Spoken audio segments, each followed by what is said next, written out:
Hello and welcome to the Moonshots podcast. It's episode 213. I'm your co-host, Mike Parsons, and as always, I'm joined by Mark Pearson-Freeland. Good morning, Mark. Good morning, Mike. Good morning, members, listeners, subscribers. Today we have an action-packed, and Mike, I think it's fair to say that this is one of the meatier and more scientific, perhaps, shows that we've done in recent history. This is a big Moonshots edition, isn't it, today? It really is. We're going deep, we're going evidence-based, and one of my absolute favorite academic scientists, because this person gives us some practical things to do, doesn't he? He does. Everybody, listeners, members, Mike and the Moonshots family, today in episode 213, we're digging into Ph.D. individual Dr. Andrew Huberman, who is a neuroscientist as well as tenure professor in Stanford, who's made a substantial amount of research into psychiatry, behavioral science. He's provided and created significant contributions to brain development research, brain function, as well as neuroplasticity. I mean, Mike, he's done quite a lot on the old noggin as well as the nervous system, hasn't he? He's got a lot done, that's for sure. Dr. Andrew Huberman of Stanford.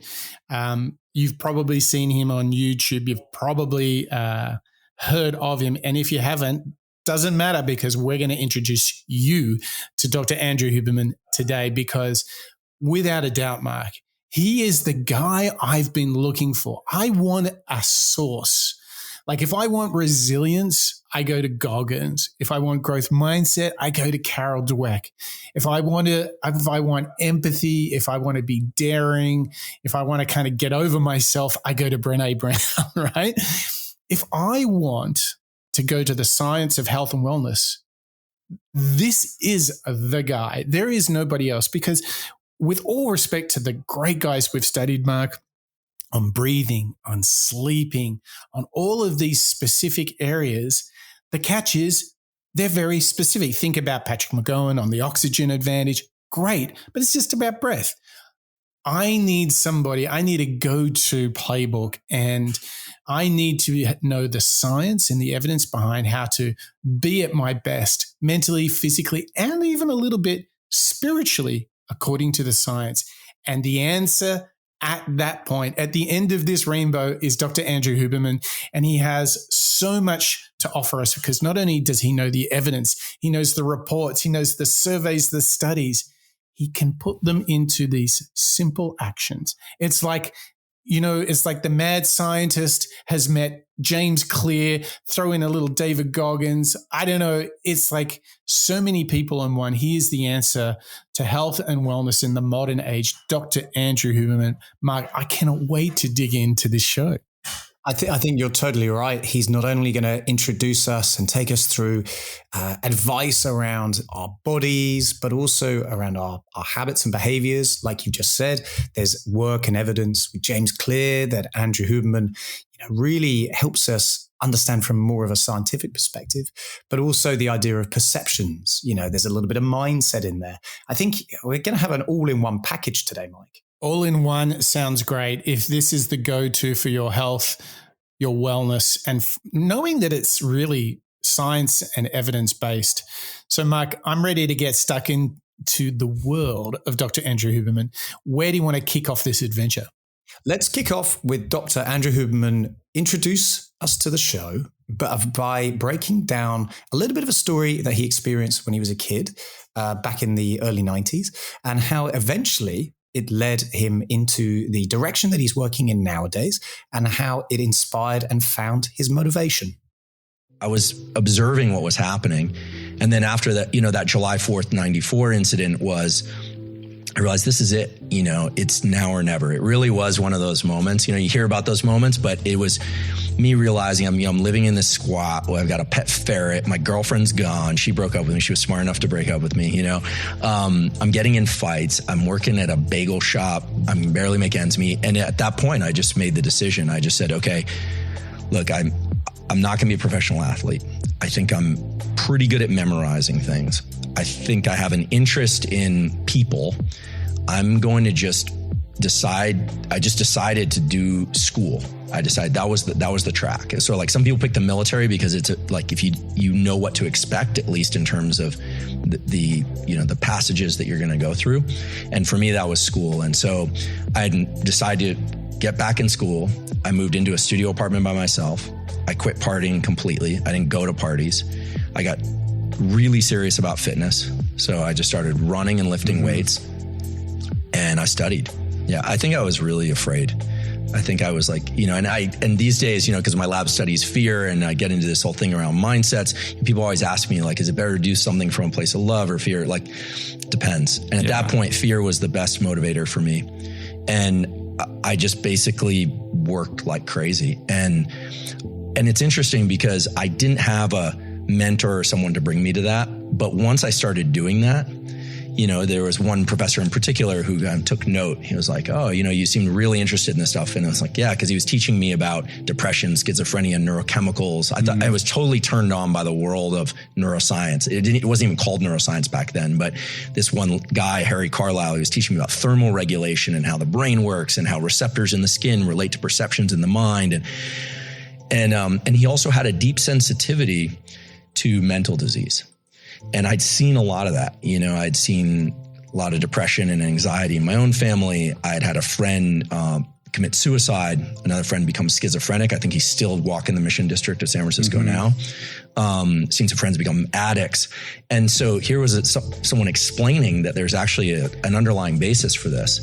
And I just poured myself into it. Is that the same guy who would smoke underneath the vacuum hood and stuff like that, like a bit of an iconoclast? Yeah, he was amazing. So he was a favorite teacher of many students, but if you could get into his lab, then you were kind of one of the chosen ones, I guess. He's like the perfect mentor at the perfect time for you. Yeah. So he used to drink coffee in lab, which you're not supposed to do. He used to smoke cigarettes in lab and in the fume hood, and they used to come and yell at him, and he would do it anyway. And I thought, this guy, he doesn't even know what it is, but he's punk rocker. He doesn't even know. And so, he gave me an opportunity to work in his lab. And then at some point he told me, if you go to graduate school, they'll actually pay you to do science. And what ended up happening at that point was I hit a brick wall because I had a lot of resentment toward my dad. I felt, here's my dad. He was a scientist. He had, left us, all this kind of thing. And I realized if I didn't do this, if I didn't take this opportunity, it was going to be the most foolish thing ever. What am I going to do? Spite my my parents, because, I was 20 years old at that point.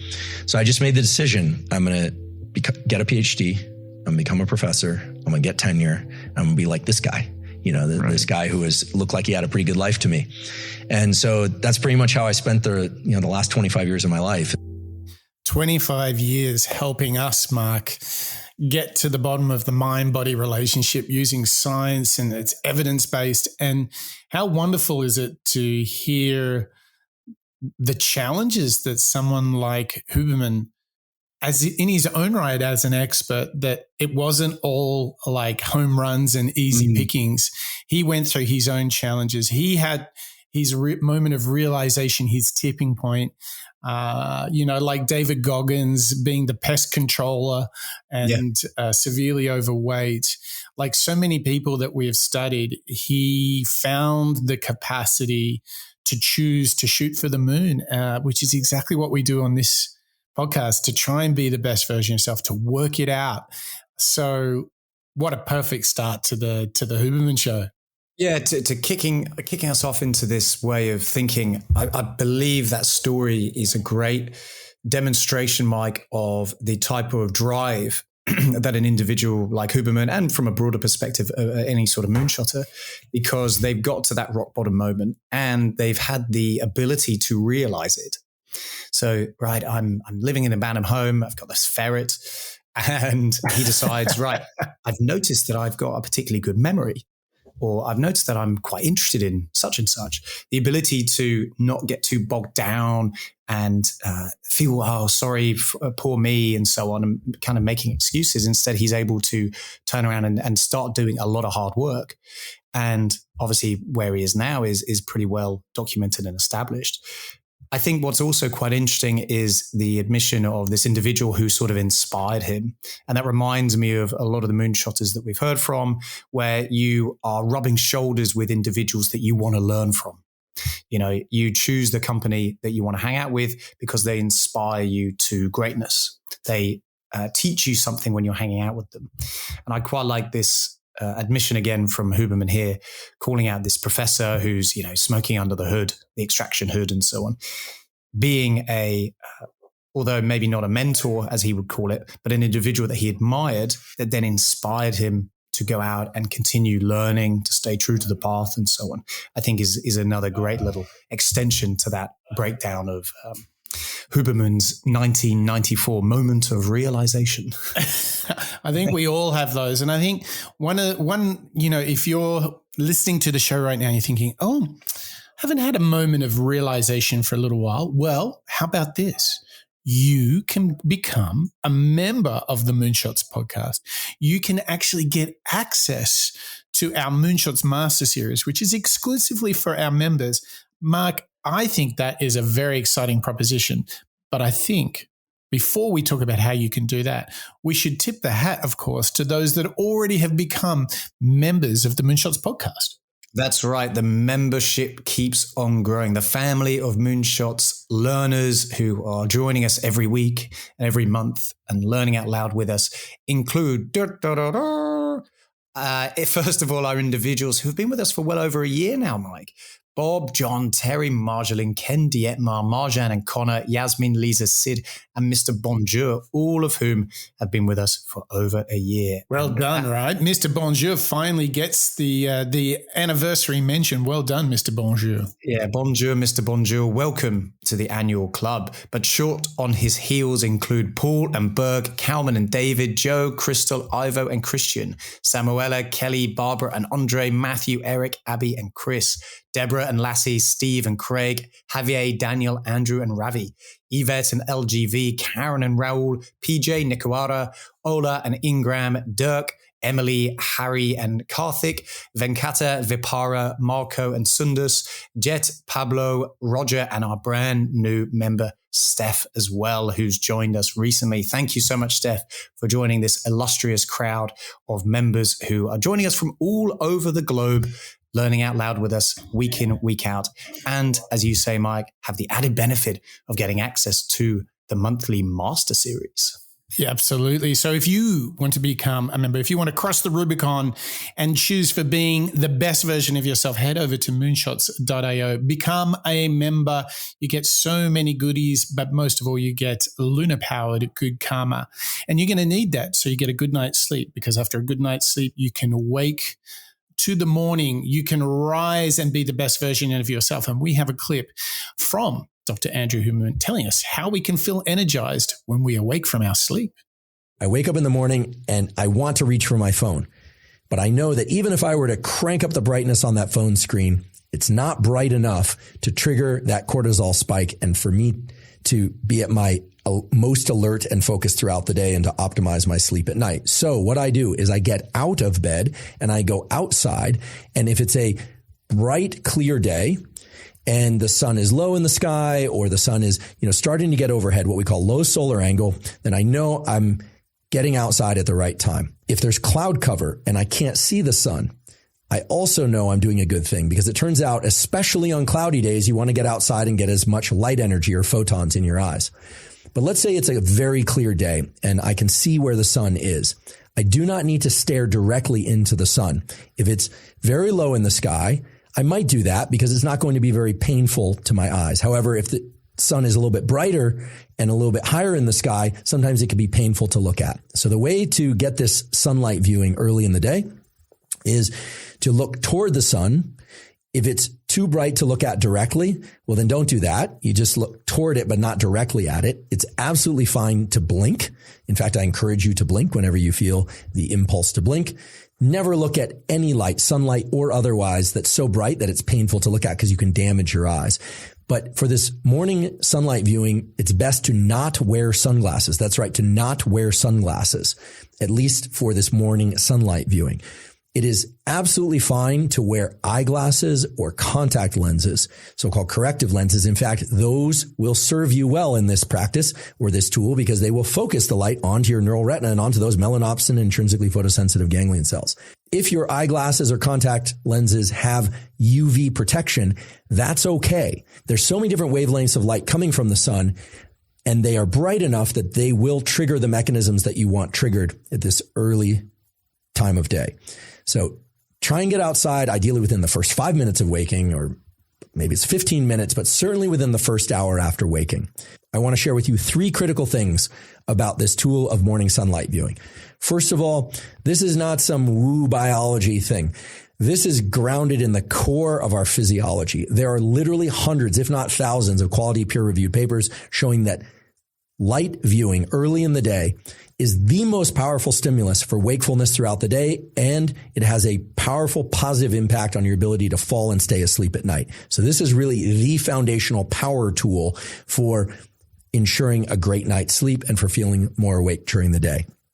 Second of all, if you wake up before the sun is out, you can and probably should flip on artificial lights in your internal home environment or apartment or wherever you happen to live if your goal is to be awake. Right? If you wake up at 4 a.m. and you need to be awake, well, then turn on artificial lights. Once the sun is out, however, once the sun has risen, then you still want to get outside and view sunlight. Some of you will wake up before the sun comes out, and if you're asking whether or not turning on artificial lights can replace sunlight at those hours, unfortunately, the answer is no. Unless you have a very special light, we'll talk about what kind of light. The bright artificial lights in your home environment are not, I repeat, are not going to be sufficiently bright to turn on the cortisol mechanism and the other wake-up mechanisms that you need early in the day. The diabolical twist, however, is that those lights in your home or apartment or even on your phone are bright enough to disrupt your sleep if you look at them too late at night or in the middle of the night. So there's this asymmetry in our retinal, our eye biology, and in our brain's biology, whereby early in the day, right around waking, you need a lot of light, a lot of photons, a lot of light energy. And artificial lights generally just won't accomplish what you need them to accomplish. But at night, even a little bit of artificial light can really mess up your so-called circadian, your 24-hour clocks and all these mechanisms that we're talking about. So if you wake up before the sun is out and it's still dark, please turn on as many bright artificial lights as you possibly can or need, but then get outside once the sun is out. Mike, I mean, we are hearing some crazy practical tips from Dr. Huberman here, aren't we? How great is this when we can actually hear scientifically backed productivity hacks and advice for when we're trying to either wake ourselves up, which obviously we all do every single day, as well as go back to bed. Well, I think you get Huberman at his best. You get the data, you get the facts, but you also get the practical tips. And this is one that I hadn't heard until we started researching this show. I'm like, I got to get myself outside as soon as possible. But equally, we hear the data behind why you need to turn off all your devices and screens well before you go to bed if you want to calm the system down in order to have a good night's sleep, right? Yeah, exactly. And this really stems down to some of the work that Huberman does over at Stanford. They really look into the way that obviously the brain works, as I mentioned earlier, as well as repairing brain circuits. But right now they're digging a lot into vision. So everything that we're hearing in that clip with regards to advice around waking yourselves up is totally founded in Huberman's science and the research that he's doing. I mean, Mike, for me, I was exactly the same. This was not a piece of advice or recommendation that actually I'd really understood or heard of before. And I was quite pleased because it then encouraged me to really embrace those moments in the morning when I have to get outside, walk the dog as soon as I get up. It was a reminder or a reimbursement, I suppose, to say, yes, make sure you go and do it. Don't find an excuse to cut it short. Stay out as much as you can. Enjoy that sunshine. Get that not only fresh air, but more importantly, that brightness that then triggers your body to wake up. Yeah, I mean, I'm kind of thinking to make this work in my routine. Like I'm thinking like I did this morning, like a 20-minute walk, no sunglasses. I literally just walked to the park, around the park, came back home. And that's kind of how I'm trying to process it. And maybe to make it a little bit easier, what we can do is, we can pick a little bit of content, if that's appropriate, to listen to on the way. So I was actually listening to the clips for this show and took a nice walk. It was 20 minutes and got back and ready to record. That was a very pleasant way to start the day. How are you going to incorporate this? I mean, I think you might have the advantage. I think you have a dog. So that kind of means you got to get out of the house. But how are you going to make this work, Mark? Well, I think for those days when I don't have the dog, so let's say I'm on a business trip. Let's use that as an example. I don't have the reason to get the dog outside, take it for a walk and so on. Instead, I'm under my own power of motivation to get out there. I think it's very similar to yourself. I think the key thing, as Huberman points out, is don't wear sunglasses. Don't hide away or shy away from that brightness, even if it feels a little bit a little bit disabling. Instead, go out thinking you're absorbing that energy, but also brightening yourself up, brightening your day, getting yourself ready for the stimulus that you're going to run into. I think you're right. Yeah. Turning on a good podcast. For me, music is a great motivator. Obviously, we've spoken about exercise before, and we'll speak about it again later in the show. Doing some exercise in the morning is pretty essential for me. I think you're right. Just a nice, calm 20 minutes outside, just getting that blood pumping, similar like we would with a cold shower, just something that sort of stimulates. Yeah, exactly. Stimulates all of the synapses in your brain to start turning on. What I thought was quite interesting was also this admission around bright lights inside not being sufficient. For me, I've probably been under the assumption that it is okay to turn on bright lights, particularly if you're in countries like the UK where it's a little bit dark in the mornings and so on. I think what's great now that we're learning from Dr. Huberman is you can do that, but you should pair it with an experience outside as quickly as possible once the sun does rise or once the clouds do part. Yes. Well, you make a good point here, because the thing for me is, as listeners probably know, we have these elaborate morning rituals to kind of wake us up and, stretch, journal, you name it, breathing exercises. But the thing about the transformation about getting outside relatively early around sunrise, I find it to be quite a natural thing. The desire to be up and about outside as the sun dawns on the day feels very naturally good to me. But here's the thing I'm fighting against is I'm so keen to crack into my day that I sort of look at the laptop sitting there. Yeah. And I'm like, even like a 20-minute walk in the morning is deferring jumping into my work. And do you ever have this moment where you're like, I just want to kind of crack in? And so the idea of getting outside is basically an interruption or a delay of getting into your work.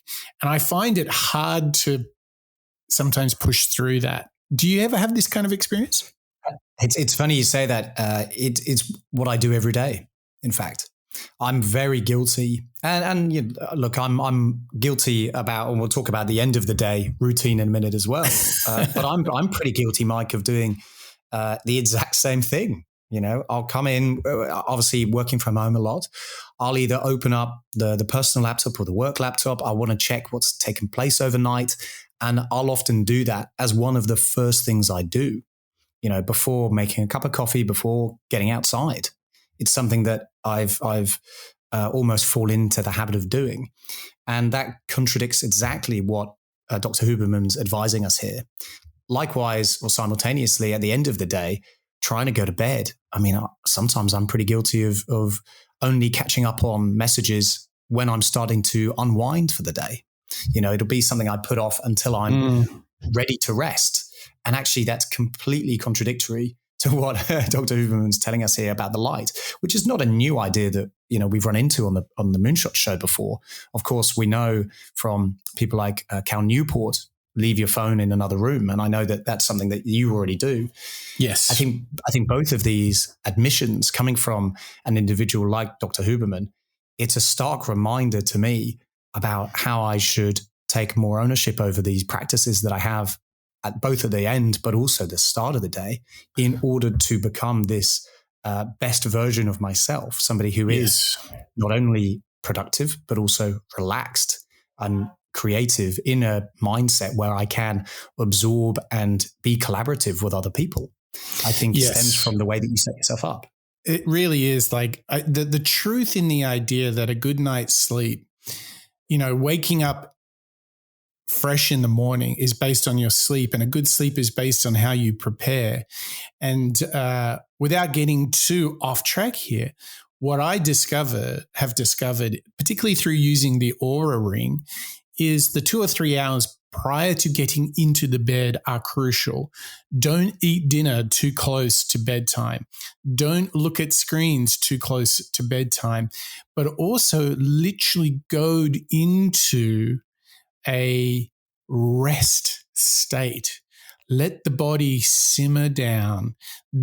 All of this is becoming more and more self-evident to me about engineering the good sleep, which is about engineering a good wake up, which is about feeling alert and ready for the day. And I'll tell you one other thing. I with my best friends, we're all now in our late 40s and laughing at how staying in good health is becoming such a big project. We're not in our 20s anymore. And I will say to you, Mark, like, what you will begin to realize is that the importance of these habits and attention to them is so damn important, because it compounds. Good habits mean you consecutively have good night's sleep, which means you have a good day, which means you have a good sleep, and it builds. But inversely, if we don't follow the insights that are in the work of Dr. Andrew Huberman and many others about healthy habits for wellness, for our health, then the deterioration begins, and unpacking it. It's like if you ate way too much over the Christmas break, getting off those kilograms can be hard work.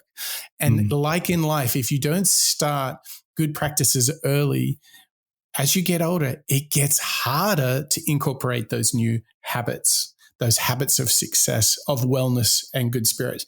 But Mark, I can tell you there is one thing scientifically proven in the land of woo-woo that will help you. And that is going into your Apple Podcast app and giving us a rating or a review, or going into your Spotify app and giving us a rating. Because Mark, I'm looking here, and we have listeners on YouTube and many, many other places, but the main places that our listeners find themselves is in Spotify and the Apple Podcast app. Now, without creating a race here, Mark, because it's all about balance on this show today in particular, we've got 37 ratings and reviews on Apple Podcasts, which is pretty good. But we have 379 on Spotify. Like, this is a call out to all the Apple Podcast listeners.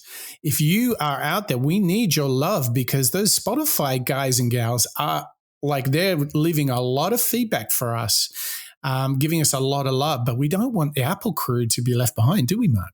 Well, we don't want to prioritize, subconsciously Spotify. Of course. We want to make sure that our Apple Podcast listeners are getting everything that they deserve. So please, Apple Podcast listeners, feel free to pop in and leave us a rating or review if you're enjoying learning out loud with us every week, because it really does not only make a difference for our little game of Spotify versus Apple Podcast, but it also helps us get into the ears and the devices of listeners from around the world.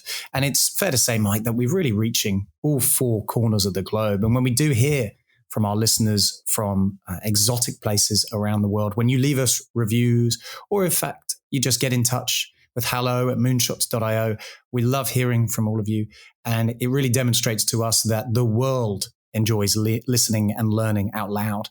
And this is exactly what we're trying to do on this show. So please pop into Spotify as well as Apple Podcasts. Leave us those ratings and a review if you're on the Apple Podcast. And we'll see where we go to over the next couple of weeks, Mike.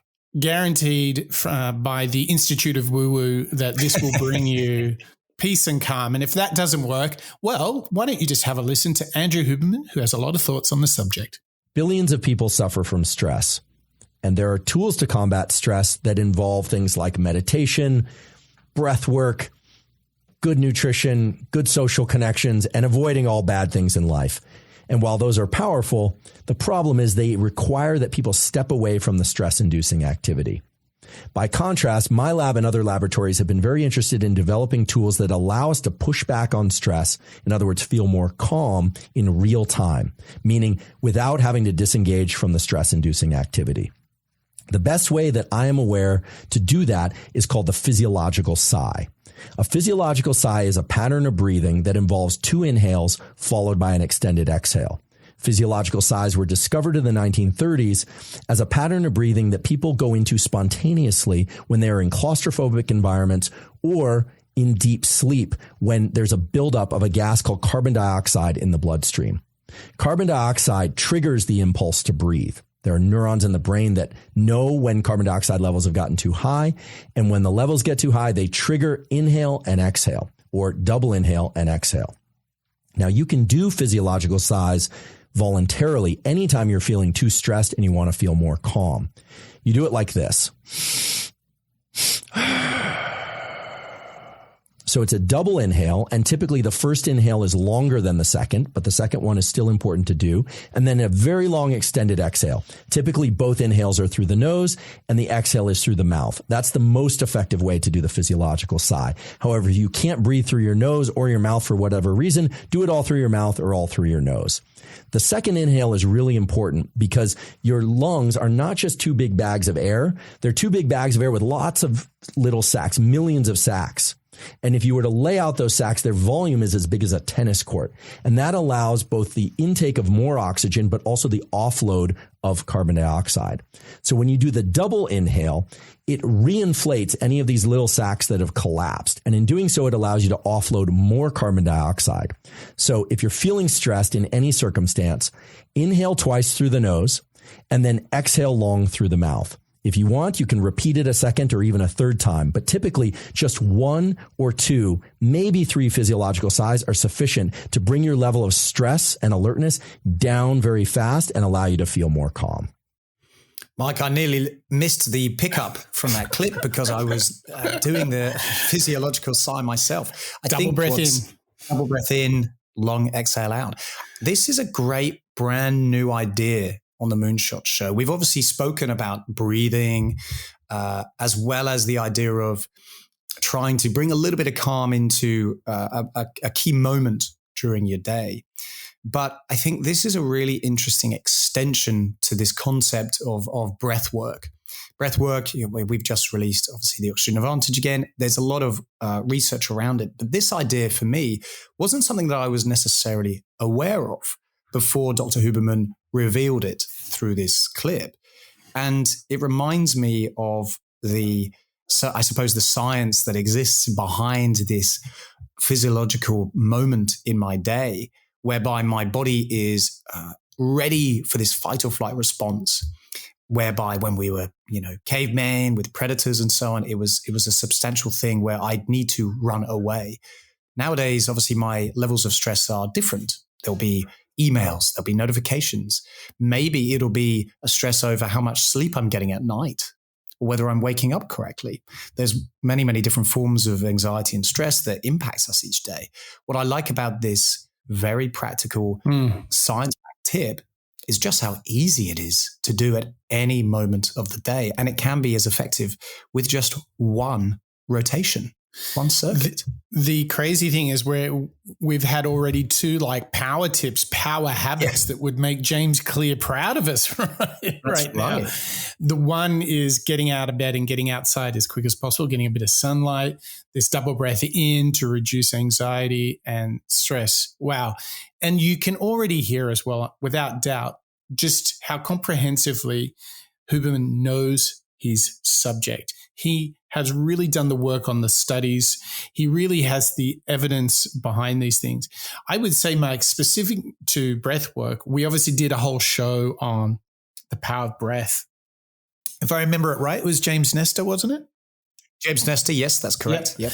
So here's the thing, the principle behind what Andrew is talking about and what we've done with James Nestor and what I've done in my own research is that fundamentally, if you're experiencing some stress, some anxiety, and you want to kind of get back to an even keel. Like, here's a simple one. Get out of your seat, leave the computer, go for a walk. Don't listen to anything. Don't watch anything. Just walk, and walk slowly. Get outside. That's a really good one. Yeah. Specifically to breath, though, here's the key. Whatever you breathe in terms of for how long and how much, you need to breathe out for longer, because effectively, when you're breathing in, you're filling the body with air, you're increasing the heart rate. And when you're exhaling, pushing all that air out, and you're slowing the heart rate. This was the big aha for me. So a lot of people like, and one of my favorites is what they call 4-7-8 breathing, 4 in, 7 hold, 8 out. For me, it is a sublime experience. Even the hold feels great. So whatever you're looking for, whether it's a little less stress, a little less anxiety, or just want to cool the jets, as I always talk about, breath is a powerful one. And, you know, for those of you who are listening to the show right now, and maybe during your workday, you notice a little bit of an elevated heart rate, or if you ever take time to notice and experience quite shallow breathing, they are often signs that your body is going through some sort of stress. And it might not be like stress about work. It could be like lack of good breath, could even be just you're exhausted and you're not present. There's all sorts of things that could be going on. But whether you're using the Huberman approach of 2 in, 1 out, or you're using the 4-7-8, all of these, just Google them, and we'll have links in the show notes at moonshots.io. The key here is what Andrew is talking about is breathing in is always something that increases your heart rate. And that's why it's so crucial that the exhale is always longer and slower. And that's what really starts to reset the system and to cool down. And there are so many variations. Mark, have you heard of like box breathing where it's 3-3-3 and there's all these different tempos? It's really cool, isn't it? Yeah, we've dug into 3-3-3 as well on the show. And I think that's a very, very interesting one. I think we even covered another form of breathing, perhaps with Yoko, you know, from an Army perspective, from a Navy perspective. There's so many benefits, whether you are under incredible, intense stress, or maybe you're just feeling a little bit short of breath, like you've just said, Mike. Another thing for me that I try and do, and I suppose it's a similar insight to just getting up and walking around, is try to elongate my body a little bit. Because what happens probably naturally during my day is I'll lean forward a little bit while I'm working on the computer. Yes. And if I'm doing that for a little bit too long, so I start to notice either I'm a little bit short of breath, perhaps. And I think that's because my body is sort of caved over. So therefore it's not getting as much. It's the shallow breathing element. Good insight. That's really good, because you are right. We're not actually designed to sit like we do for 8 hours. You know, like we did that fabulous show on flexibility and stretching, and you know, we come into this world as people that are born to walk and hunt, and then we end up sitting like folded, and no wonder we all have lower back problems. So apart from doing something good for your hips and lower back, you're right. Like when I'm put my desk in stand mode, oh my gosh, it feels so good. Like it's going to be weird, Mark, but I feel more powerful. Like I feel more stronger when I do standing work than when I do sitting work. Can you relate to that? So actually I do. And the extension I could build on that is the idea, and it's going to sound a little bit meta, I suppose, Mike, but the idea that you are grounded. And this was something that I was introduced to actually when I was a kid, you know, probably less than 13. I was probably about 10 years old. And it was a drama teacher who said, you know, when you're on the stage and you're projecting your voice and you are feeling a little bit nervous, you want to stand powerfully. You want to have both your feet flat on the ground rather than, when you're sometimes waiting in a line and you're jumping from foot to foot, leaning on one hip and so on. Instead, have both feet planted. Your strong foundation, that triangle, will then give you the confidence to go out and project your voice as well as your point far more eloquently and cohesively than if you are perhaps, leaning to one side. Maybe the element here, and going back to the standing desk example, is because we are standing up straight, we're inhaling better, we're exhaling better, and therefore that's contributing towards this idea of confidence and feeling more relaxed. But even so, I think the element or the outcome is exactly the same, isn't it? You're feeling a little bit calmer, a little bit more in control of whatever the project or work that you're trying to do is, just by simply either standing or at least trying to expand yourself in order to take deeper, more substantial breaths. That then, again, similar to Roger Frampton, who wrote The Flexible Body, the book you were referencing, is we're relieving that lower back pain from sitting in chairs too long.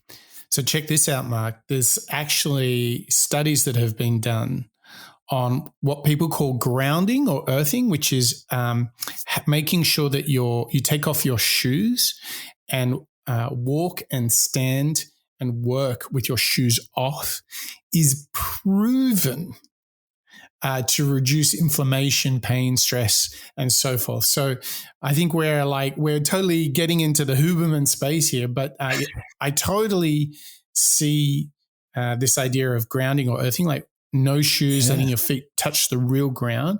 That's actually been found to have a positive effect. Building upon the fact that it's much better, obviously, for your hips and lower back, building upon your point that you're not kind of crunching over your lungs like we do on our modern desk. I mean, we are putting up some serious work here at not only reducing anxiety and stress with this breath work, but really kind of throwing in a lot of those Moonshots learnings. And Mark, I don't think we're quite finished with this, if you will, this workout that we're doing on the body right now, are we? No, that's right. We're starting to really explore this body focus impact that we can have and the control that we can implement for our physical selves that I think impacts, therefore, our unconscious or mental selves. So as an extension of that, we're next going to hear from Dr. Huberman, now talking to Jeff Cavalier, who's a world-class physio and physical therapist, who's going to help you and I, as well as our listeners, understand and go out and build our own weekly workout program. One of your mantras is, if you want to look like an athlete, train like an athlete. And I think that's something really special that sets aside what you do from what a lot of other very well qualified people do. And in terms of the use of weights and resistance, whether or not it's body weight or weights in the gym or pulleys versus cardio, in terms of overall health, aesthetics, and athleticism, is there a way that you could point to, the idea that maybe people should be doing, 50% resistance training and 50% cardio? Maybe it's 70-30, maybe it's 30-70. And here I'm talking about the typical person who would like to maintain or maybe even add some muscle mass, probably in particular areas for most people, as opposed to just overall mass, although we'll talk about that later. And people who want to maintain a relatively low body fat percentage and be in good cardiovascular health. What's the sort of contour of a basic program that anybody could think about as a starting place? I think it's like a 60-40 split, which would be leaning towards weight training, strength and then, the conditioning aspect be about 40%. So if you look at it over a course of a training week, 5 days in a gym would be a great task. And obviously not in the gym, it could be done at home, but 3 days strength training, Monday, Wednesday, Friday, conditioning, Tuesday, Thursday, 2 days. It's a pretty easy roundabout way to split that up. Of course, depending upon training goals. And as you said, the aesthetic goals, like that will shift dramatically. But if you want to see the benefits of both, that's probably the effective dose for strength training and the effective dose for conditioning at the bare minimum level. Again, being a much better performer conditioning wise, you're going to want to do more than that. And in terms of the duration of those workouts, what's your suggestion? I've been weight training for about 30 years, running for about 30 years. And mainly for health, and have found that if I work hard in the gym or at resistance training for more than 60 minutes or so, it's very hard for me to recover. I start getting colds. I start getting weaker from workout to workout. But amazingly, at least to me, if I keep those workouts to about 10 minutes of warm up and 50 minutes or so of really hard work for resistance training, and I keep the cardiovascular work to about 30 to 45 minutes, I feel great. And I seem to make some progress, at least someplace in the workout from workout to workout.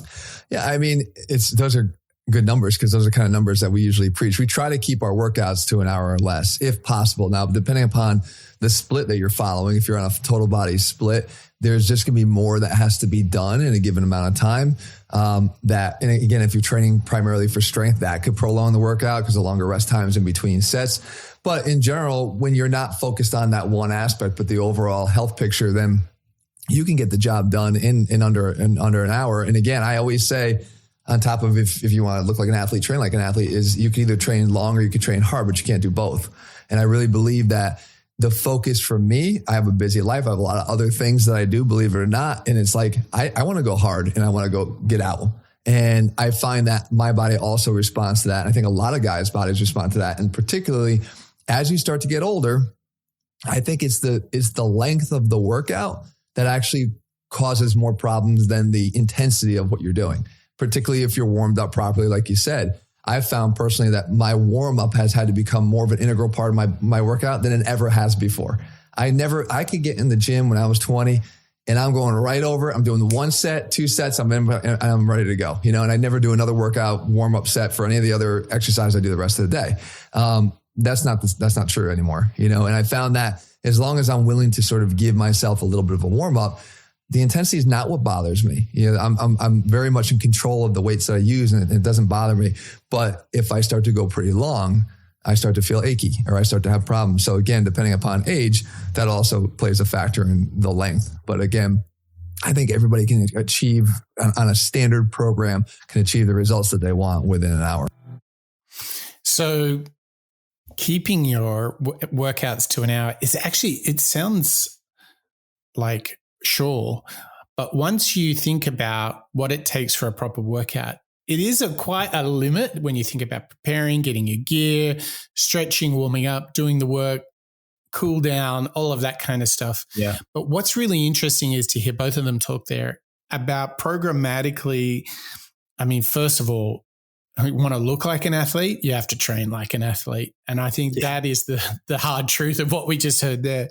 But also what you hear both with Jeff Cavalier, who's very famous from Athlean X, of course, and Andrew Huberman, is you see how systematic their approach is, talking about, I'm doing strength today, I'm doing cardio tomorrow, doing this combination. To me, that's been the real insight for my personal workout regime, really thinking about when am I doing strength, when am I doing cardio, and when am I doing low impact kind of cardio work, and finding the right mix of those. And then I throw into this my rate of recovery, and that's been a huge insight as well, so that I don't go too hard, so that it takes so many days for me to recover. Where are you at with your workout program? What have been the key decisions you've made about how you're designing it so that you can be fit and healthy whilst, having a wife, having a job, and all the obligations that we have at life? How have you designed it? I think you're similarly to your idea around recovery. That's certainly playing much more of a role in my approach to workouts. I think, even as recently as perhaps 6 months ago, I was probably pushing as much as I could with zero regard for my body being something that needed to recover. I was not aware of the time that it would perhaps take to recover from maybe a long run or a good swim or maybe a workout in a gym, doing some resistance training. Instead, what I'd notice is I'd feel very lethargic, maybe a bit grumpy.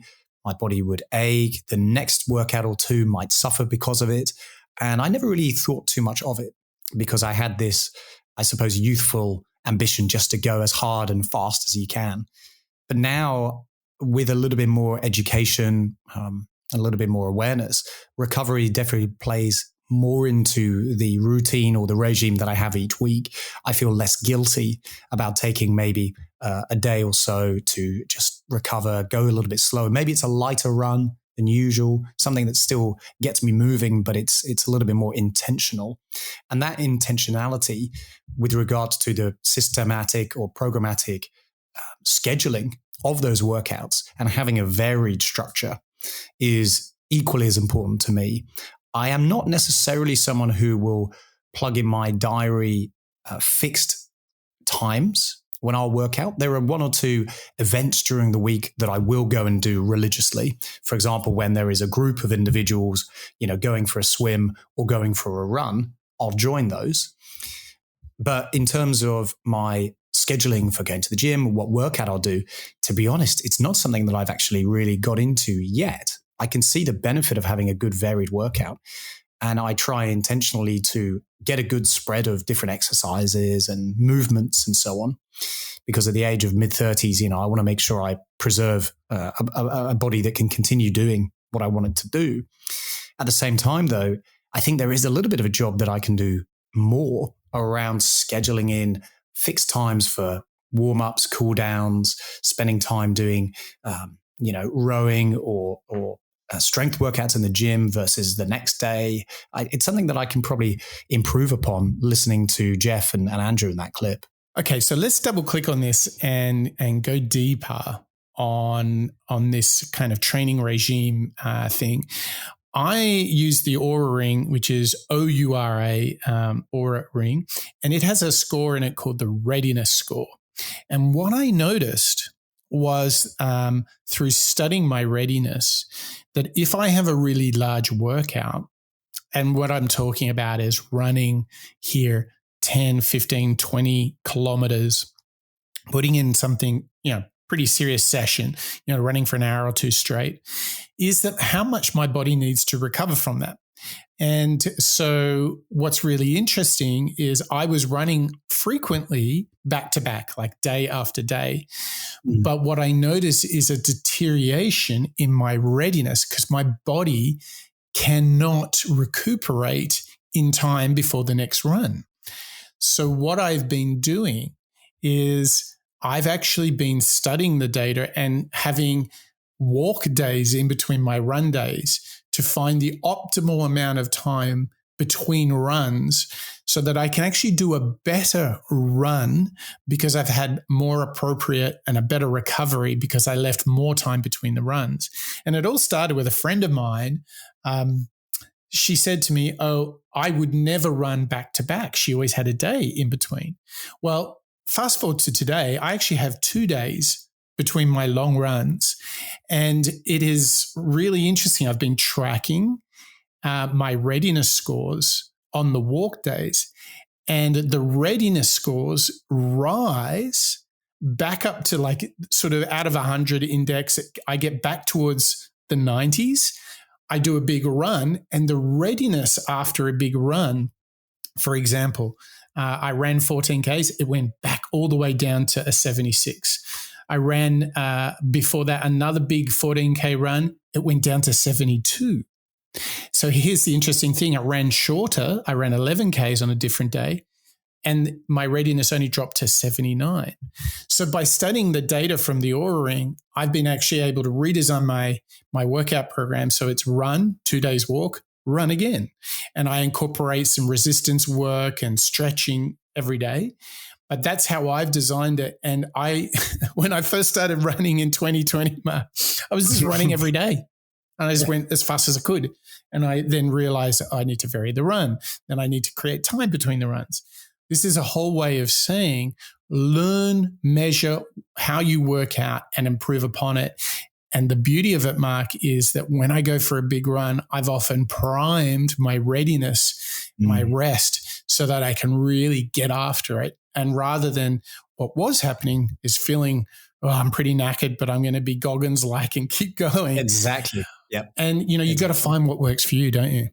You've got to find out what works for you. And I think that takes a little bit of practice, a little bit of admission that we all need to learn from other individuals, such as Dr. Huberman.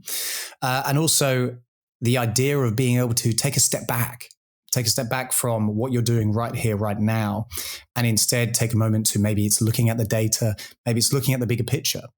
And Mike, we have just one more clip for today's show where we're going to hear from Dr. Huberman and, let's be honest, another Moonshot classic.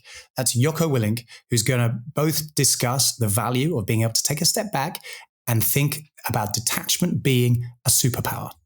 What is your process for engaging detachment or for disengaging? Is it an active process where you go, I'm going to detach from this. I'm going to put myself in a situation that is pulling on me. There's this gravitational force and I'm going to, create some imagery in my mind of walking away from it. Do I physically walk away from it? Do I outsource it to somebody else? What are some tools for detachment? Yeah, this is one of those situations where you and I had a discussion about the science and the practical application aligned. So my original experience with detachment was, and this is one of those moments where, I said a lot of times things are just small moments over time and you make a little adjustment. This is one of those moments in my life. And I wrote about leadership strategy and tactics where I recognized, like in a moment, what detachment was and how helpful it was. I'm on an oil rig doing a training mission. My whole platoon is in a skirmish line looking at a large area of the oil rig that we're supposed to be clearing. Again, this is not combat. This is in the 90s. There's nothing going on. We're just doing training. And I'm standing in this skirmish line. And by the way, I'm the youngest and most junior guy in my platoon. And I'm standing there looking down the sight of my weapon and I'm waiting for someone to make a call and tell us what to do. And I wait for 5 seconds and I wait for 10 seconds and I wait for 20 seconds and no one's saying anything. And we're waiting for a leader in my platoon to make a call, to tell us what to do, to tell me what to do.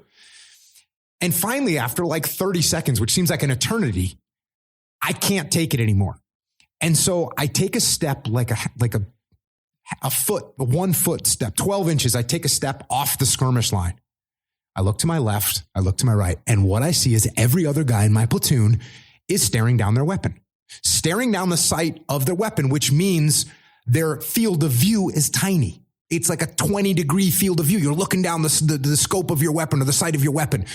And that's how big their field of view is. And I'm looking and I'm thinking, oh, there's my platoon commander. He's looking down the scope of the sight of his weapon. There's my platoon chief. He's looking down the sight of his weapon. There's my leading petty officer. He's looking down the sight of his weapon. There's my assistant platoon commander. He's looking down. So everyone in the platoon is looking down the sight of their weapon, which means they all have a very narrow field of vision. Well, when I take a step back and look to my left and look to my right, guess what kind of field of vision I got? I got a massive one. I can see the whole scene and I can see exactly what it is we need to do. And at that moment, look, as a new guy, you need to keep your mouth shut. You don't say anything. And I'm thinking, well, but no one else is saying anything. So I muster up all the courage I can and I open my mouth and I say, hold left, clear right, which is a basic tactical call. No. This is not a patent level genius maneuver. It's just a normal call to make in a situation that we were in. I say, hold left, clear right. And I'm expecting to get kind of slapped, told, shut up, new guy. But instead, everyone just repeats the call. Hold left, clear right, hold left, clear right. And we execute the maneuver and we finish the clearance of this oil rig. And we get done. We get to the top of the oil rig, which means we cleared the whole thing. We're on the helo deck at the top and we go into a debrief. And now I'm expecting, okay, now I'm going to get told, hey, what were you doing? You need to keep your mouth shut. And instead, the platoon chief goes, hey, Jocko, good call on the cellar deck down there. And I was kind of like, yeah, that's right. But then I thought to myself, hold on a second. Why? If I'm the youngest, most junior guy in this platoon, why was I able to see what we needed to do and make that call? Why did that just happen? And then I realized it was because I took a step back. To use your term, I broadened my field of view, which allowed me to think more clearly, because instead of being hyper-focused and narrowly focused, I broadened my range of vision. I took a breath before I made my call, right? I had to take a nice breath to speak clearly. And I realized that taking a step back and detaching, I got to see infinitely more than even the most experienced guys in my platoon. And I started doing it all the time. And I started doing it in land warfare. I started doing it in urban combat. I started doing it in all these tactical training scenarios. These are just training. This is the 90s. I started doing these training scenarios. And it always, allowed me to see what we needed to do. And then I started doing it like when I was having conversations with people. I'm having a conversation with my platoon chief, and I can see that he's starting to turn a little red in the face, and we're about to argue about something. I said, oh, wait a second. I'm taking a step back, looking, going, he's getting mad right now, and he's the platoon chief. You better just de-escalate this thing real quick. And I'd say, hey, you know what, chief, that sounds good. Let me go relook at the plan or whatever.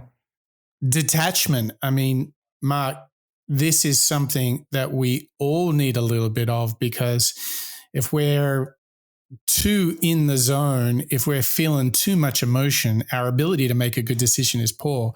And it shows you there's even scientific work to be done on detaching in order to have a wilder field of view, right?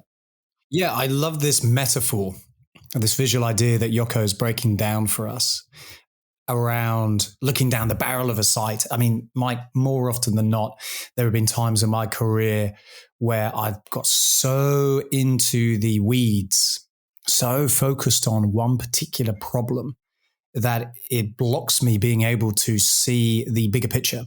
Maybe that's one simple email. Maybe that's somebody's point of view. Maybe that's a bad phone call, whatever it might be. There's going to be something that will crop its head and make me reevaluate or change my mind around how much either I'm enjoying a certain activity, a certain project maybe, or it's going to stop me being able to do my best work because I'm only focused on the thing that's right here, right now. And I think what we're hearing from Huberman as well as Yoko in that clip is the value of being able to look at things objectively, being able to take a step back and think, right, I've got to go out and do this today, but how is it laddering up to my overarching goal, my vision?